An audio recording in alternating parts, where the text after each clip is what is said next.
Make a distinction for us between what you call the literary and the historical Adam. This is a distinction which is widely made among New Testament scholars when it comes to dealing with how the New Testament treats figures in literature that the New Testament authors cite. So, for example, when they talk about Moses, is this the Moses that actually lived, or is it the Moses as described in the Pentateuch? When they talk about Adam, is this the actual historical Adam, or is this just the Adam of the story? And you cannot assume too quickly that the literary figure is the same as the historical figure. We all know examples in our own day where we will say things like, just as Robinson Crusoe had his man Friday to help him, so I have an assistant who helps me in my research. And that doesn't commit me to the historicity of Robinson Crusoe. It's just a reference to this literary figure.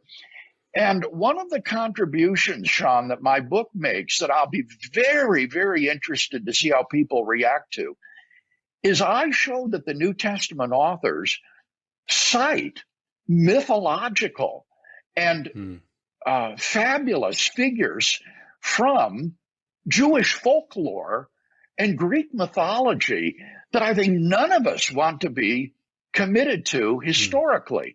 And so these would be prime examples of where the New Testament authors are using these literary figures to illustrate Christian doctrines and truths, but they don't require us to believe in the historicity of those figures any more than my reference to Robinson Crusoe requires us to believe in the historicity of that man.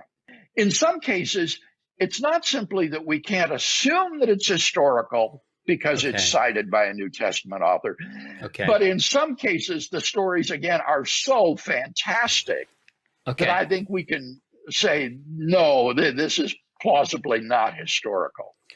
So we can say it's not historical, but in 1 Corinthians 15 and Romans 5, you say it's also not just literary, and we have reason to believe it is historical. Now, we could parse these passages in great depth, but just tell us kind of as simply as possible why you think those passages are best interpreted as requiring a historical Adam. Very simply, because a literary figure cannot have effects outside of the literature in which that figure appears. The person Hamlet in the play by Shakespeare was supposed to be a Danish prince who actually lived, but there was no such person as Hamlet. So Hamlet can't have any sort of effects outside the play. But what Paul asserts about Adam is that through Adam, sin came into the world, and because of Adam's sin, all men died, and sin reigned from Adam to Moses, a historical period of time, and we're still dealing with it today, says Paul. And so it seems to me that because of the extra literary effects of this figure cannot be purely literary, but must be historical.